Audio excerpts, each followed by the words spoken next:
lagi proses apa nih sebenarnya? Kok ada asap-asap banyak kayak gini gitu? Apa terjadi deforestasi kah atau seperti apa? Nah, Tugasnya hama dan penyakit itu adalah menyeleksi ini secara alami.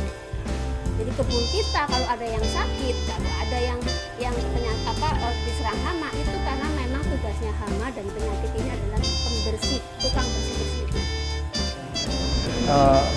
Di Indonesia nggak cukup yang menggerakkan umat beragama hanya dengan kesadaran sains. Kita perlu sentuh ruang sensitivitas mereka gitu. Emosi yang dikendalikan oleh agama yang mereka peluk perlu kita sentuh gitu. Emosi dalam arti ulas asih di sini, peduli terhadap lingkungan sekitar.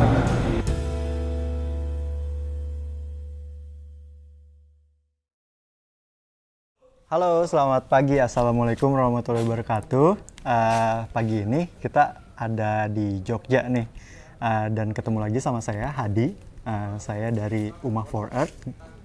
Uma for Earth adalah salah satu program dari Greenpeace Indonesia yang memperkenalkan bagaimana Islam atau agama itu bisa saling berkaitan dengan lingkungan.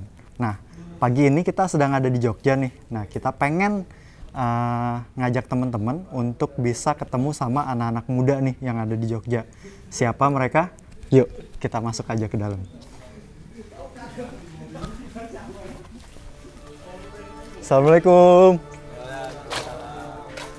Halo. Halo Mas Hadi. Halo Hadi Mas. Hadi. Wah, banyak banget nih teman-teman. Selamat pagi teman-teman. Assalamualaikum. Iya, di sini ini adalah tempat berkumpulnya teman-teman dari Kader Hijau Muhammadiyah. Jadi kita pengen tahu nih apa sih yang dilakukan sama mereka di sini. Siapa nih yang bisa diajak ngobrol ya? Abi, mana orangnya? Oh, ini. Ya, gimana Mas? Halo Mas Abi. Halo. Boleh kenalan siapa namanya Mas Abi? Namanya Mas Abi. Iya.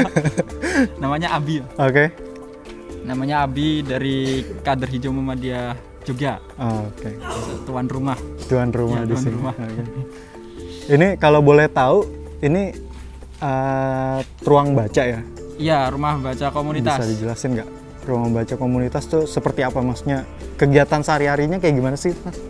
Rumah baca komunitas itu dia ya komunitas literasi gitu, Mas. Yang mendirikan itu namanya Cak David Effendi yang hari ini baru ada di Malang sih. Jadi ada acara. Oke. Ada acara apa tuh? Mengisi materi ya. Oke. Nah, kita kan hari ini pengen jalan lagi ya sama Kader Hijau Muhammadiyah. Nah, kita tuh pengen ngapain sih hari ini? Kalau boleh tahu? Hari ini kita mau melakukan kegiatan yang seru, fun gitu. Maksudnya seru-seru gitu. Kita belajar bertani gitu, bertani di mana di panti asuhan dengan teman-teman muda Muhammadiyah, dengan teman-teman panti. Kita belajar bagaimana cara membuat pupuk kompos, bagaimana cara membuat permakultur. Terus nanti kita juga akan ada buka bersama bareng gitu. Oke. Berarti seru banget kayaknya kegiatan hari ini. Iya, banyak banget ya yang iya. bisa dilakukan bersama. Oke, Mas. Nanti kita akan ngobrol-ngobrol lagi kalau udah di sana. Sekarang kita jalan. Oke? Siap. Sampai ketemu Mas Abi. Oke, Mas. Baik. Nah, tadi kita udah ngobrol-ngobrol sedikit nih sama teman-teman Kader Hijau Muhammadiyah. Sekarang kita lagi jalan menuju panti asuhan di Nanggulan, daerah Kulon Progo. Itu kurang lebih sekitar setengah jam lah ya dari sini. Nah, sambil kita jalan, mungkin teman-teman bisa ngikutin pemandangan sepanjang jalan kota Jogja nih. Jadi seru banget pastinya, dan karena kita juga masih pagi kan, pasti kita bisa menghirup udara-udara segar yang ada di kota Jogja, yang tentunya beda banget sama di Jakarta. Kita buka yuk jendelanya. Sampai ketemu di sana.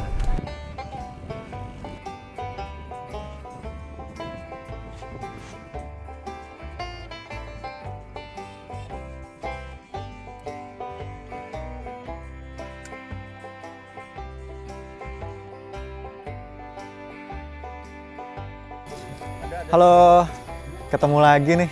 Jadi tadi kita habis dalam perjalanan dari Jogja menuju ke daerah Nanggulan, Kulon Progo, dan kita sekarang pengen lihat ada apa di dalam situ. Memang sih kita akan belum mulai karena akan mulai sekitar jam 8 atau jam 9. Tapi kita lihat dulu. Yuk, ikut. Nah, ini daerah panti asuhan yang dikelola oleh Yayasan Muhammadiyah di sini di Kulon Progo. Jadi seperti yang tadi sudah dibilang sama Mas Abi, sebelumnya kita hari ini akan belajar soal permakultur, soal bagaimana membuat kompos, soal bagaimana bertani, dan ya harusnya bisa diikutin sama teman-teman semua. Setelah kita tadi jalan-jalan, kita mau langsung datang ke acaranya karena udah mau mulai. Yuk, pelan-pelan aja ya teman-teman, karena acaranya udah mau mulai. Belajar ya. Kita duduk di sini. Namanya bertani, ada namanya itu permakultur. Nah, saya juga belum tahu seperti apa. Gitu. Yang jelas kaitannya dengan bagaimana kita lebih berkelanjutan, terus juga lebih peduli terhadap bumi. Kita manusia kalau udah meninggal nanti akan jadi kompos untuk makanan dari tumbuhan. Kalau di Omah Lor itu pup manusia itu juga dijadikan untuk kompos. Jadi kalau kita pup ditaruh di ember, nah nantinya dikembalikan lagi ke tanah. Tadi setelah kita dengar penjelasannya dari Yayasan Beringin, sekarang kita disuruh nyari kayu kering buat bikin kompos. Jadi kita kasih kayu kering. Buat kompos aja nanti nggak tahu caranya. Ini ada Mas Umami yang akan bikin kompos nih. Jadi kita tanya Mas Umami, gimana Mas Umami prosesnya? Ini bikin biochar Mas. Compostingnya nanti di situ aja. Kita sambil bersihin rumput.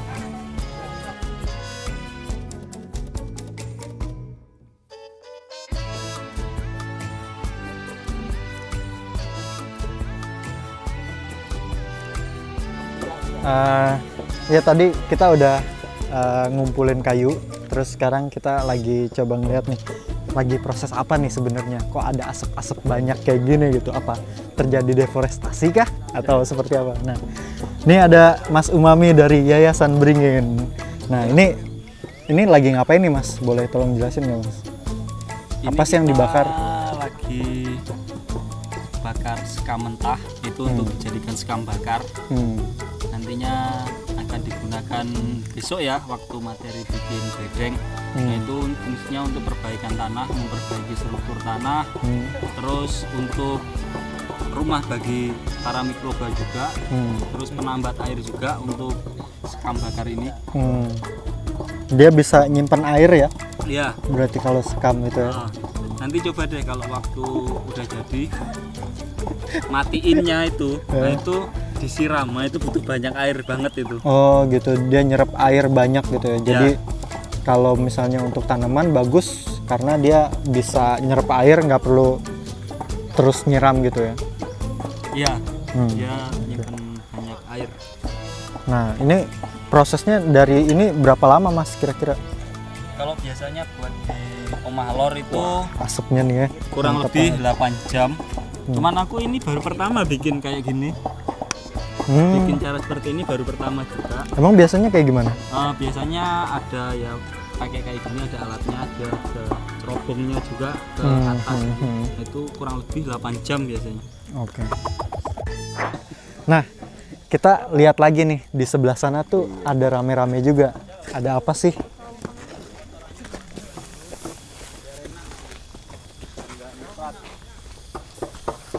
Nah, ini lagi ngumpulin apa nih, Mas? Siapa nih yang mau diwawancara? Lagi ngumpulin apa nih, Mas, di sini? Mas Umami. Ini rumput. Rumput. Kumpulin Saya rumput sebelah sama sini. daun kering. Oh. Bikin kompos statik. Kompos statik. Nah, kompos statik itu apa tuh, Mas? Kalau boleh tahu, Mas. Kompos statik itu apa ya, kalau ilmiahnya nggak tahu, pokoknya dia nggak usah dibalik-balik, kompos yang malas. Karena dia nggak perlu diapa-apain, nggak perlu gerak kemana-mana, nggak perlu dipindahin, jadi statis aja gitu. Kayak gitu, tetap aja. Nah itu kenapa harus pakai daun kering, daun hijau?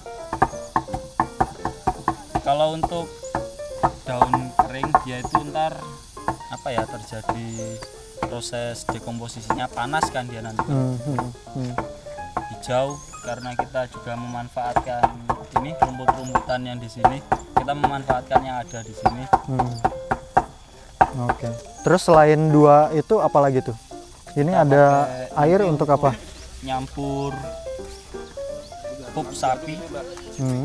Nah itu untuk tambahan mikroba di pupuk kita. Terus ntar ada lagi tetes tebu, nanti di sini tampur tetes tebu juga untuk makanan mikrobanya, sama ditambahin dolomit untuk tambahan kalsium sama magnesiumnya. Oke. Itu kayak bikin mikroorganismenya ya, maunya gitu. Nanti mikroorganisme ditaruh di kompos kita. Oke. Itu kira-kira berapa lama Mas prosesnya? 21 hari bisa digunakan. 21 hari bisa digunakan. Penggunaannya itu bisa dibuat sebagai mulsa, tutupan tanah itu. Oke. Itu nanti bentuknya udah jadi seperti tanah gitu atau seperti apa? Belum, dia masih kecil-kecil gitu.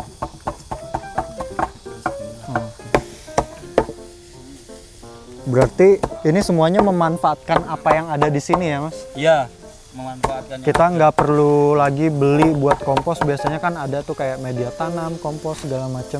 Nah kalau ini emang ya udah yang ada di sini kita manfaatkan gitu. Prinsipnya kan kita nggak mengambil dari luar, kalau bisa kita memanfaatkan yang ada. Nah ini dia lupa dari dipotong-potong gini supaya kan semakin kecil apa ya daun itu semakin cepat juga untuk terdekomposisinya. Oke.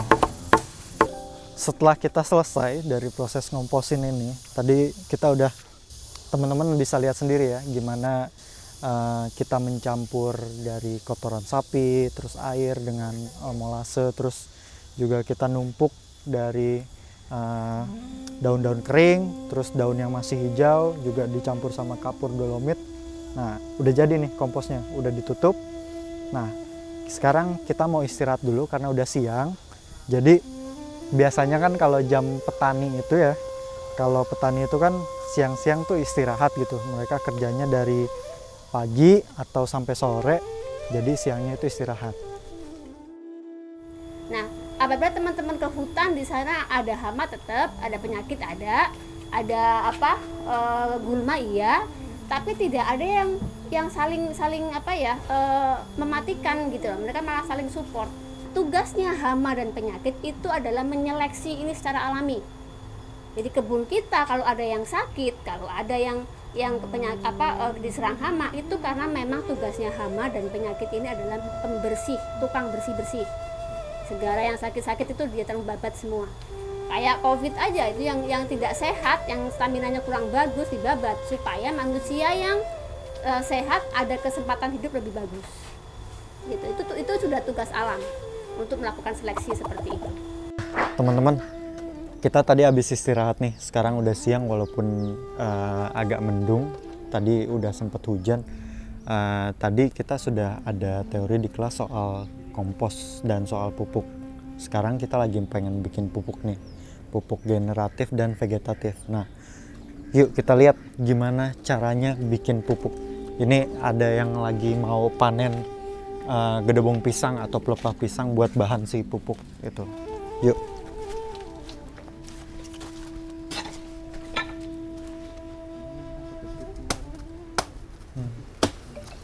Nah ini kita lagi ketemu sama orang yang lagi manen si pelepah pisang. Gimana Mas, ini mau buat apa nih si pelepahnya? Jadi kita mau bikin pupuk cair POC ya. Jadi yang ini digunakan untuk sebagai pupuk cair yang generatif dan vegetatif. Jadi untuk menumbuhkan dan menyuburkan gitu. Oke. Nah ini yang diambil apanya nih? Yang diambil ini ada batangnya, terus ada bonggol. Kalau ini bonus aja Mas. Bonus. Buat apa? Buat buka? Kayak buat buka puasa buat sayur. Oke, sip. Yuk. Kita bawa.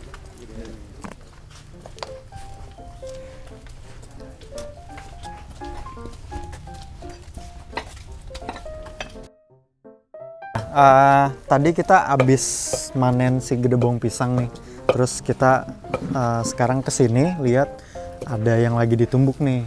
Kita pengen tanya ke Mbak Dwi. Mbak Dwi, ini numbuk apa sih? Kelor. Kelor sama apa lagi tuh? Kelor ini untuk yang generatif ya, pupuk generatif. Jadi kelor ini biasanya ditambahkan dengan bonggol pisang. Itu aja sih intinya untuk bahannya. Nanti prosesnya diapain setelah ditumbuk? Setelah ditumbuk taruh dalam sini, dikasih air, kemudian difermentasi.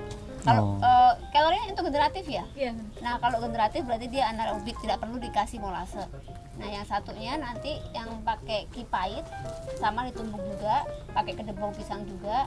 Nah nanti dia ditambahkan molase, kemudian ditutup. Perbedaannya apa Mbak itu? Kalau yang vegetatif itu digunakan untuk memberikan nutrisi ke tanaman mulai dia disemai sampai mau berkembang, berbunga, mau muncul bunga, ada apa kuncup-kuncupnya itu. Nah kalau yang generatif setelah dia keluar kuncup sampai dia berbuah atau keluar biji. Oke. Dari hasil yang itu kan berarti ada beda ya komposisinya. Yang satu pakai kipait, yang satu enggak. Nah, kenapa itu dibedakan, Mbak? Kalau generatif karena dia memerlukan trace mineral, di kipait nggak ada trace mineralnya. Trace mineral itu paling banyak ada di kelor. Kelor itu mineralnya paling lengkap.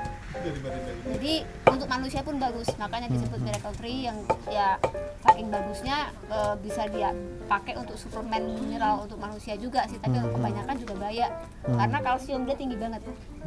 Kalau kalsium terlalu tinggi, maka kalau kebanyakan nanti dia jadi kristal di ginjal. Oke.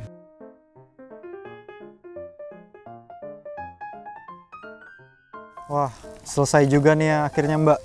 Ini proses pembuatan si sekam bakar. Yes. Ini Finish. di apa ini Mbak selanjutnya? Diberhentikan ini proses pembakarannya, kalau enggak dia jadi abu nanti. Jadi disiram air.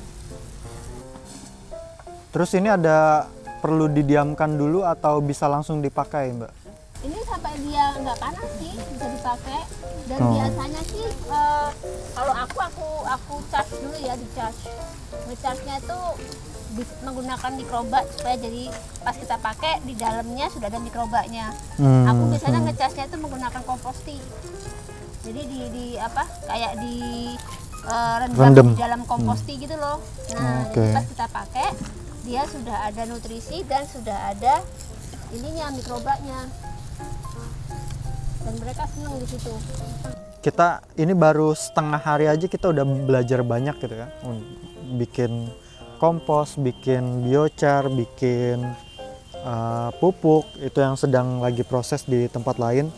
Dan ya harapannya sih semoga dengan ini kita bisa kembali memuliakan si tanah lagi ya.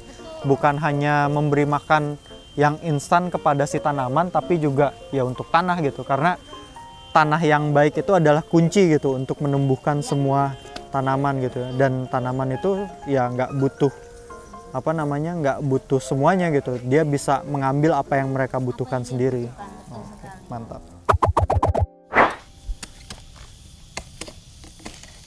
Selamat pagi teman-teman, assalamualaikum. Ketemu lagi sama saya hari ini. Sekarang kita sudah hari kedua di sini. Jadi setelah kita kemarin banyak belajar soal bikin kompos, bikin pupuk, bikin macam-macam lah ya untuk memuliakan tanah. Sekarang kita hari ini akan belajar untuk memulai menanam. Jadi kita akan mempersiapkan si tanah untuk ditanamnya. Nah, supaya lebih jelas, aku juga masih belum tahu seperti apa itu prosesnya. Jadi kita lihat aja yuk langsung ke proses tanamnya. Nah, di sini nanti sama ada Mas Umami yang akan memandu kita untuk bisa memulai proses tanamnya gitu. Oke, yuk.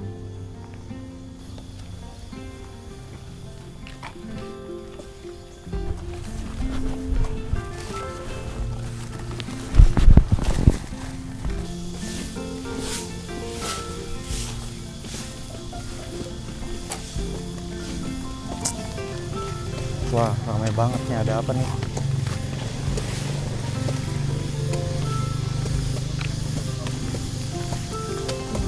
Nah, Mas Umami mau kemana? Kita langsung tembak nih Mas Umami. Jadi pagi ini mau ngapain nih Mas Umami?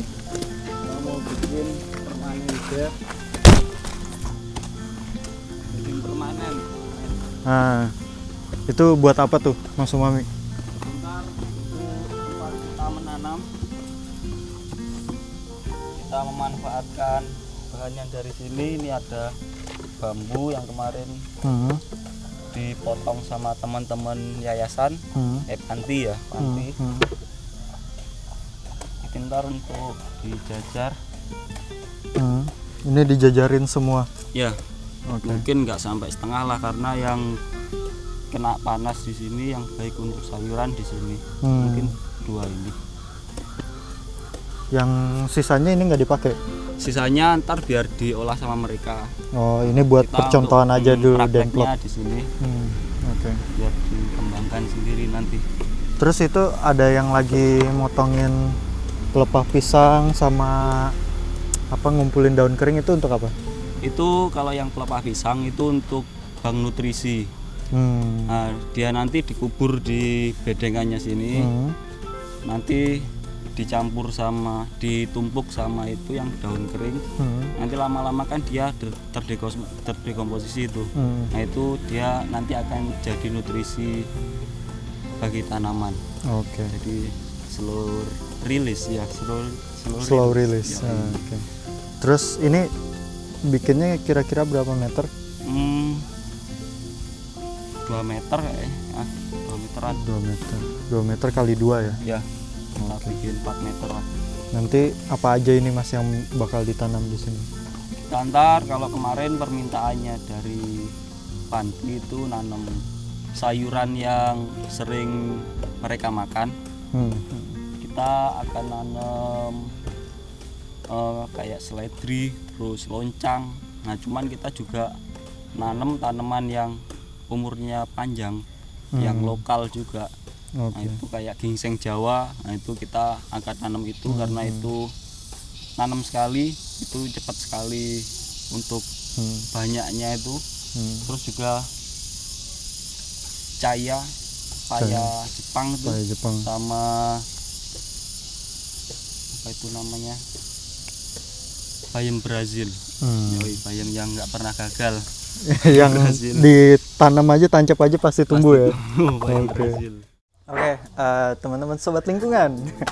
Jadi kita sekarang sudah selesai nih sesinya hari ini untuk belajar bertani bareng si Yayasan Beringin, Om Mahlor. Jadi kita tadi hari ini banyak belajar soal bikin bedeng, soal apa itu permaculture, soal bertanam, bagaimana menanam yang baik dan benar gitu kan, supaya tidak stres si tanamannya, karena tanaman itu juga seperti kita ternyata. Dia bisa stres, jangan sampai dia malah ke psikolog nantinya kayak gitu. Kak, ngomong-ngomong tadi permaculture itu apa ya? Permaculture itu nah ini yang kita tahu dari si Mbak Dwi tadi. Permaculture itu adalah permanent agriculture. Jadi bagaimana pertanian itu bisa mengikuti kaidah-kaidah alam gitu. Jadi kalau yang selama ini kita tahu kan soal bertani itu banyak menggunakan pupuk kimia, terus menggunakan bibit-bibit yang rekayasa genetik gitu. Nah, kita bagaimana mengusahakan itu supaya ya seperti bagaimana alam itu bekerja gitu. Jadi kita nggak perlu lagi kayak tiap hari harus nyemprot, kasih kimia segala macam kayak gitu. Nah, kita kita ngobrol dulu nih sama Mas Umami nih, buat pengen tahu sih menurut dia gimana selama 2 hari ini tuh apa aja yang dilakuin nih Mas di sini. Yang dilakuin ya, awalnya kemarin kita ngompos, bikin kompos statik, terus materi apa lagi ya kemarin itu, bikin POC. Kita kemarin pokoknya persiapan amunisinya mulai kompos, POC, terus kam bakar. Nah, disiapin dari kemarin. Untuk hari ini itu aplikasi menanamnya. Nah, itu kayak bikin bedeng, terus bagaimana media tanamnya, bagaimana cara menanamnya, dan juga ada sekilas permaculture yang tadi, apa permaculture itu dari Bu Dwi. di kelas yang sangat singkat ini. Jadi lumayan padat ini untuk kegiatannya. Oke. Jadi belajar permaculture itu ya kayaknya 2 hari ini kurang ya. Maksudnya kita baru bikin sekam kemarin, baru bisa kita aplikasikan hari ini, tapi kayak POC belum bisa gitu kita aplikasikan. Iya.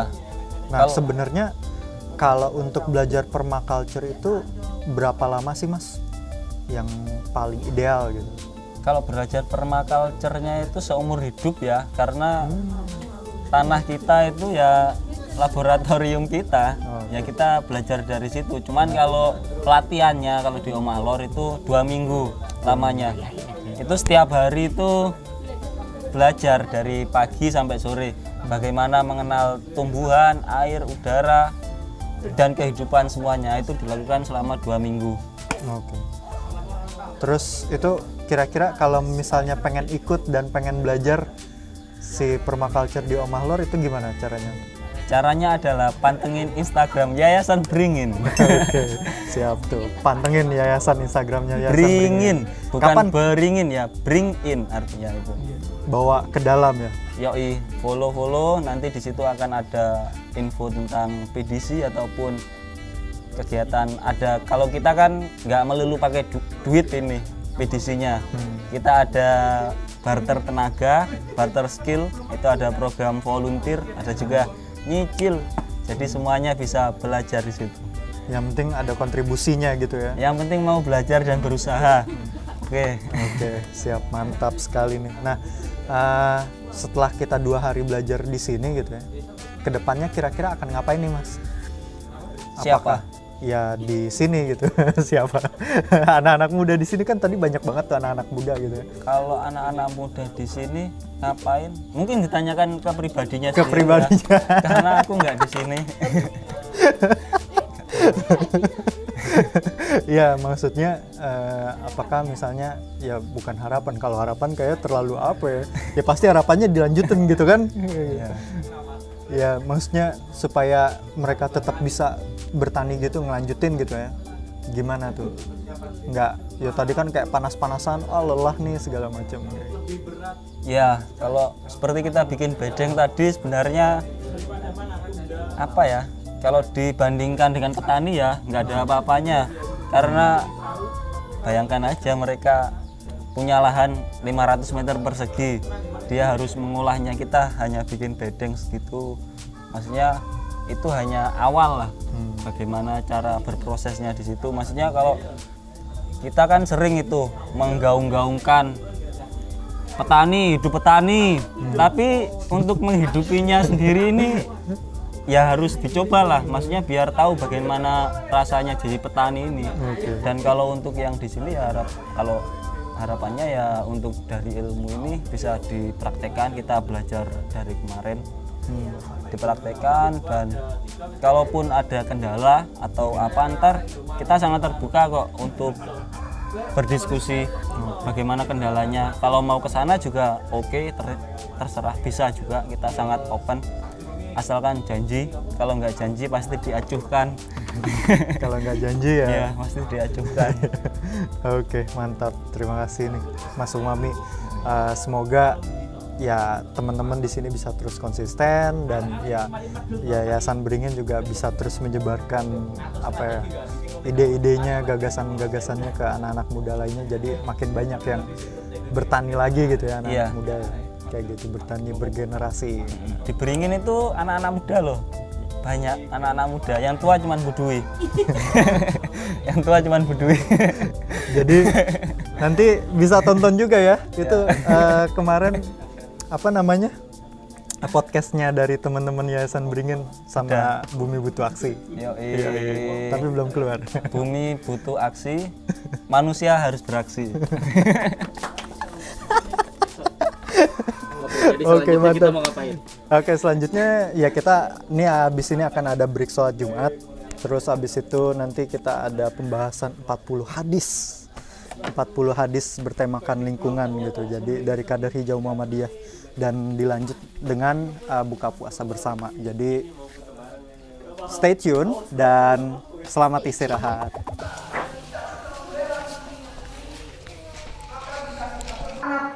kita yang hidup di masa depan. Teman-teman, kita sekarang mau sholat Jumat dulu dan kita coba dengerin khotbahnya. Bapak ya, kita mau sholat Jumat dulu ya Pak. Sekarang dengerin khotbahnya, kayaknya khotbahnya menarik nih, ngomongin soal lingkungan, soal alam gitu ya. Siapa ya? Apa? Siapa? Nggak tahu, kurang tahu siapa. Nanti kita bakal ngobrol selain itu. Yuk, ke dalam. Ambil yuk. Ayo Pak, kita jalan ke dalam. Allahumma sholli ala Muhammad wa ala ali Muhammad. Sallallahu alaihi wasallam. Aqimis shalah.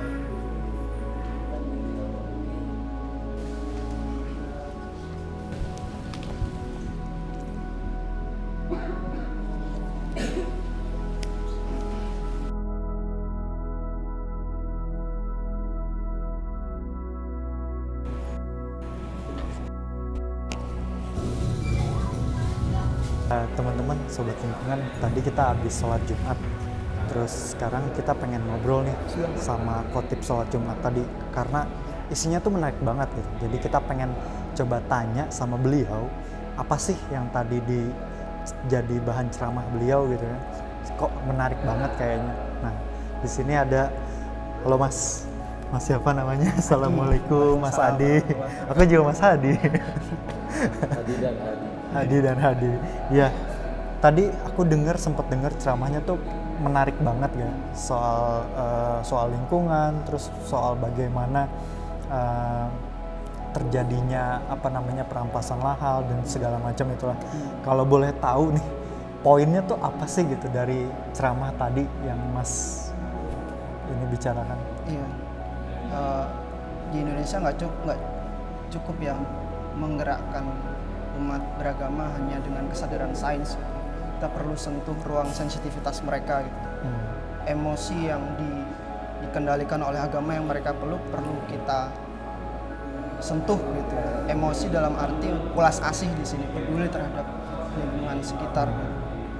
Nah, saya ingin menggerakkan itu masyarakat sekitar dengan bahasa yang ya menurut saya sebisa mungkin bisa dicerna oleh masyarakat lokal gitu. Dan Islam sebagai yang mayoritas di Indonesia harus bertanggung jawab ya atas, ya terlepas dari kerusakan disebabkan oleh kelompok tertentu atau siapapun, umat Islam harus ikut dalam melestarikan bumi yang disebut oleh Nabi sebagai masjid juga. Itu kira-kira. Mantap. Jadi sebenarnya kalau ngomongin kaitannya Islam sama lingkungan, itu tuh sebenarnya kaitannya tuh erat banget gitu ya. Iya. Nah, justru kalau dipisahkan Islam dan lingkungan, dikotomi itu menjadi, kalau Islam berarti nggak ramah lingkungan dong, kalau ramah lingkungan berarti nggak Islam dong. Nah, itu kan ya itu perdebatan akademik lah, tapi intinya kita ingin menyampaikan bahwa Islam itu ramah lingkungan. Iya. Ya kayak aku dulu dari kecil gitu ya, waktu ngaji kan suka dengar kebersihan adalah sebagian dari iman gitu. Iya. Nah, kalau misalnya kita menjaga semuanya bersih gitu, termasuk energi kita gitu. Energi kita berasal dari energi bersih, bukan dari energi kotor seperti batu bara gitu yang banyak melakukan perusakan, banyak menindas masyarakat, banyak ya melakukan kemudorotan gitu di muka bumi gitu. Mungkin ya kita juga bisa menjadi manusia yang lebih beriman gitu ya. Betul. Oke, seru. Ya, tadi zoonosis yang saya sebutkan tadi di mimbar tadi juga berkat dari keserakahan yang diawali dari niat untuk meraup keuntungan berlebih hanya untuk mereka, sehingga jika dibandingkan manfaat dan mudorotnya, lebih besar mudorotnya ketimbang manfaat. Ya, kalau saya jadi MUI mungkin saya tidak akan anjurkan seperti itu. Lebih baik cari alternatif yang lain untuk bisa mencari maslahat yang lebih banyak. Oke. Mantap. Terima kasih banget. Namanya Mas Adi.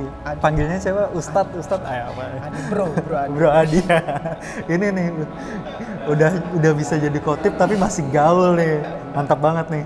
Jadi semoga makin banyak ya ustadz-ustadz atau anak-anak muda yang bisa memberikan ceramah, memberikan dakwah, memberikan apa ya, khutbah gitu ya, yang ya relevan gitu ya buat masyarakat. Karena ya kalau aku ya jujur gitu, kadang kalau misalnya sholat Jumat suka ketiduran gitu karena ngerasa apa ya yang diomongin gitu kan, ya baik sih gitu ngomongin soal akidah, soal surga dan neraka, tapi mungkin kita perlu lebih sesuatu yang lebih relevan lagi gitu ya. Betul, sepakat.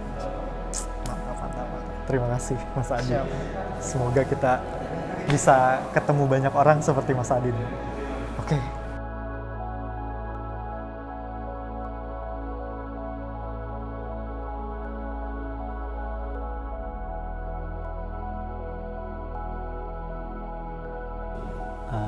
Teman-teman, tadi habis ada pemberian santunan dari teman-teman Dompet Duafa Disaster Management Center ya. Dompet Duafa memberikan santunan kepada teman-teman di panti asuhan sini. Nah, pengen tahu juga sih ngobrolin soal Disaster Management Center, artinya kan ngomongin soal bencana. Nah, di hari bumi seperti ini, kemarin sempat dengar juga nih dari Abang Labing gitu ya.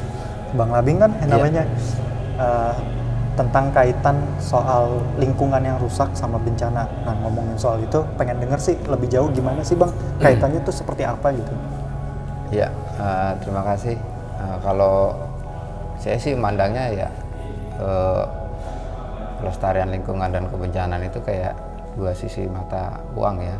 Dia saling berkaitan, karena kalau di Disaster Management Center itu kan ada dua divisi besar di kebencanaan ini, tim respon untuk kebencanaan dan pengurangan resiko bencana gitu. Jadi ketika ada bencana, kita selalu siap untuk melakukan pendampingan ke masyarakat terdampak gitu pada penyintas. Nah, di satu sisi kita perlu apa ya, asesmen, kita perlu kaji apa sih penyebab terjadinya bencana gitu, karena kan jenisnya banyak gitu. Kalau apalagi sesuai dengan khutbah tadi, akibat ulah manusia gitu. Kalau seperti gempa bumi kan kita nggak bisa hindarin gitu. Bencana-bencana yang seperti itu yang perlu kita sosialisasikan, perlu kita kampanyekan bahwa pentingnya menjaga lingkungan ya, salah satunya itu untuk meredam bencana yang terjadi akibat ulah manusia gitu.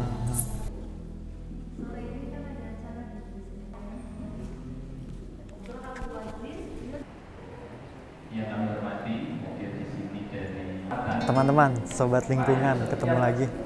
Jadi tadi siang kan kita udah ikutin sholat Jumat nih, dan kita juga udah sempet ngobrol sama imam sekaligus khotib sholat Jumat tadi. Terus juga ada acara pembagian santunan dari teman-teman Dompet Duafa, dan kita juga tadi udah ngobrol juga sama teman-teman Dompet Duafa soal bagaimana sih kaitan teman-teman yang ada di Dompet Duafa soal manajemen penanggulangan bencana dan krisis iklim gitu ya. Nah, sekarang sore ini menuju berbuka, kita lagi ada kajian nih soal 40 hadis yang dikumpulkan oleh teman-teman Muhammadiyah untuk dijadikan satu buku gitu ya. Nah, 40 hadis ini itu ternyata bagus banget. Mereka membahas soal bumi, soal lingkungan, soal air, soal tanah, soal udara gitu. Semua hal yang berkaitan dengan kehidupan kita. Jadi, yuk kita dengerin langsung aja ke dalam. Acaranya udah dimulai juga soalnya. Rasulullah bersabda, dunia ini manis dan hijau atau meningkat, dan sesungguhnya Allah menjadikan kalian semua khalifah di bumi untuk melihat bagaimana kalian bertindak.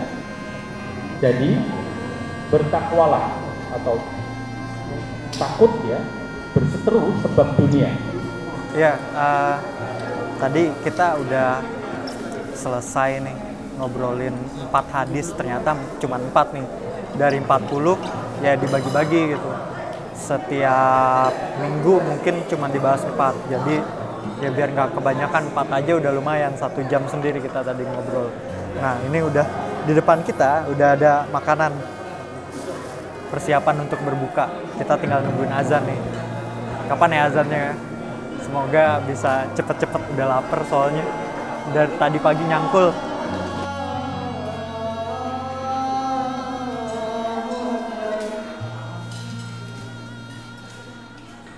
Asyhadu an la